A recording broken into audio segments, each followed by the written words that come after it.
Assalamualaikum warahmatullahi wabarakatuh.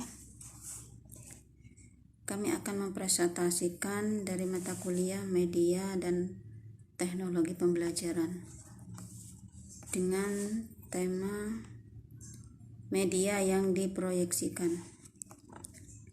Beragam media dapat digunakan untuk mendukung aktivitas pembelajaran. Salah satu ragam media yang kerap digunakan dalam aktivitas belajar dan mengajar adalah media yang diproyeksikan. Penggunaan media yang diproyeksikan mengalami perkembangan mulai dari media overhead, transparansi,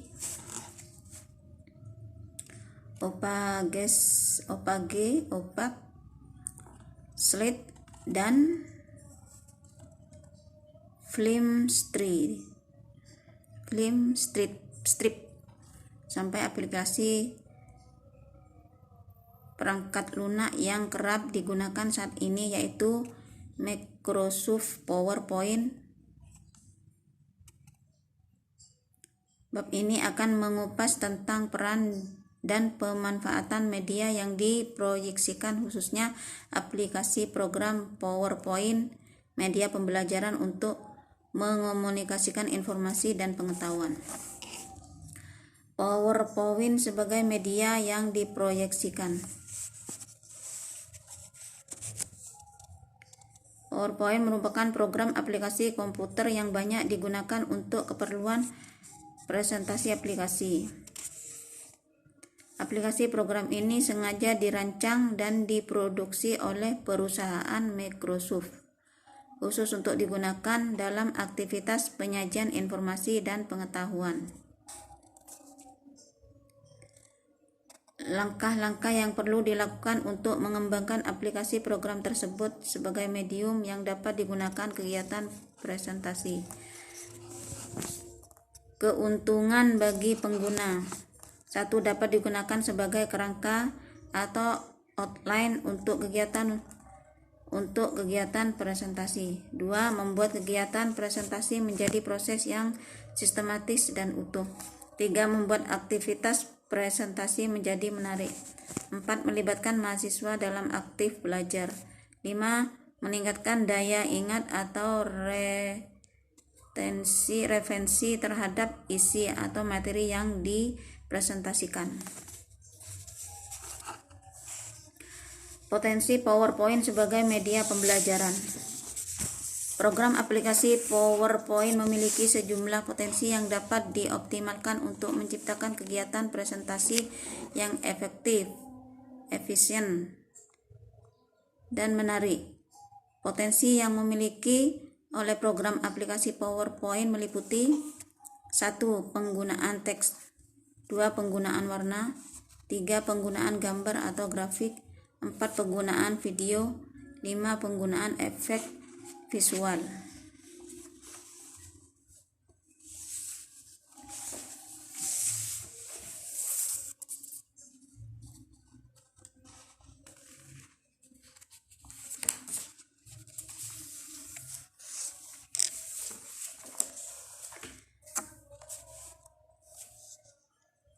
Tips dalam membuat program PowerPoint.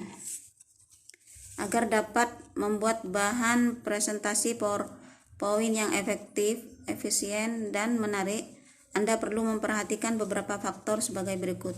1. Menggunakan ukuran huruf yang memadai untuk dibaca. 2. Menggunakan jenis huruf yang mudah dibaca. 3. Menggunakan ilustrasi gambar yang relevan dengan pesan dalam slide. 4. Menggunakan foto dan clipart yang menarik dan jelas. 5. Memperhatikan kontras antara warna huruf dengan warna latar belakang.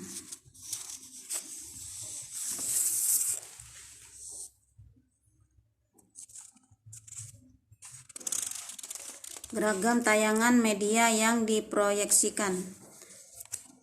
Presentasi yang menggunakan media yang diproyeksikan dapat disebut berhasil apabila memenuhi beberapa indikator sebagai berikut. 1. Dapat menambah pengetahuan dan keterampilan pemirsa dan memungkinkan siswa menerima sikap positif yang dipelajari. 2. Memotivasi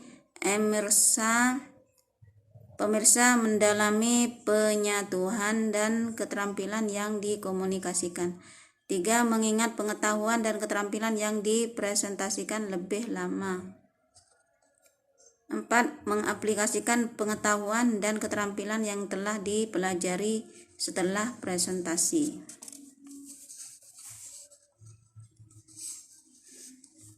Model desain pembelajaran ARS. Model desain pembelajaran ARS yang dikemukakan oleh John M. Keller 2006 dapat digunakan sebagai inspirasi agar kita dapat menciptakan program presentasi yang efektif dengan memanfaatkan media PowerPoint. Dalam model desain yang dikemukakan oleh Keller merupakan singkatan dari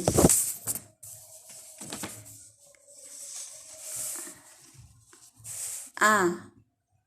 Aptitude. R. Relevance. C.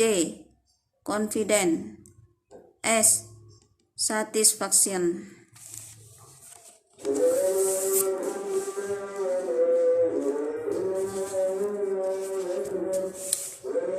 Grafik sebagai suatu medium komunikasi dapat diklasifikasikan menjadi 4 jenis, yaitu 1. Grafik batang, 2. Grafik gambar, 3. Grafik lingkaran, dan 4. Grafik garis.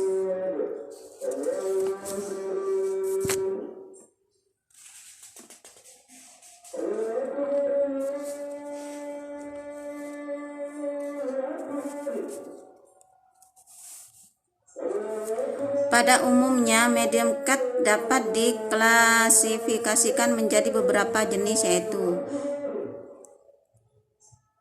1. CAD organisasi, Organization CAD. 2. CAD Classification CAD. 3. Timeline. 4. Flow CAD. Dan 5. Tabulator CAD.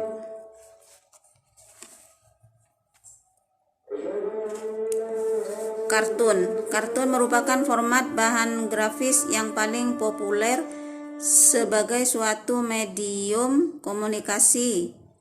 Medium kartun dapat didefinisikan sebagai gambar atau karikatur yang mampu memberi informasi tentang orang atau tokoh dan juga peristiwa aktual.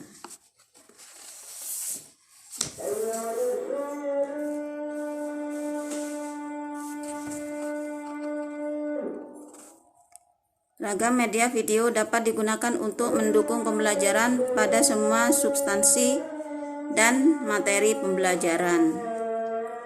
Sebagai sebuah medium pembelajaran, video juga memiliki kemampuan dalam memperlihatkan kembali objek dan peristiwa yang karena satu dan lain hal tidak dapat dilihat secara langsung. Selain itu, medium video juga mampu memperlihatkan tempat atau setting yang untuk dikunjungi. Menurut Robert Hehn dan kawan-kawan, tahun 2005 mengungkapkan beberapa keunggulan video sebagai sebuah medium pembelajaran, yaitu 1. Mampu berfungsi sebagai medium observasi bebas risiko. 2. Mampu memperlihatkan proses yang sedang berlangsung. 3. Mampu mendramatisasi adegan atau peristiwa. 4. Sangat sesuai untuk digunakan dalam mempelajari kemampuan yang bersifat keterampilan. 5. Sesuai untuk digunakan dalam pembelajaran sikap atau efektif. 6. Dapat digunakan untuk melatih kemampuan dalam memecahkan permasalahan. 7. Dapat digunakan untuk aktivitas pembelajaran tentang pemahaman budaya. 8. Berguna untuk kegiatan pembelajaran yang memerlukan adanya penyamaan persepsi. Mungkin hanya itu yang kami dapat sampaikan dari rangkuman tersebut. Sekian, Assalamualaikum warahmatullahi wabarakatuh.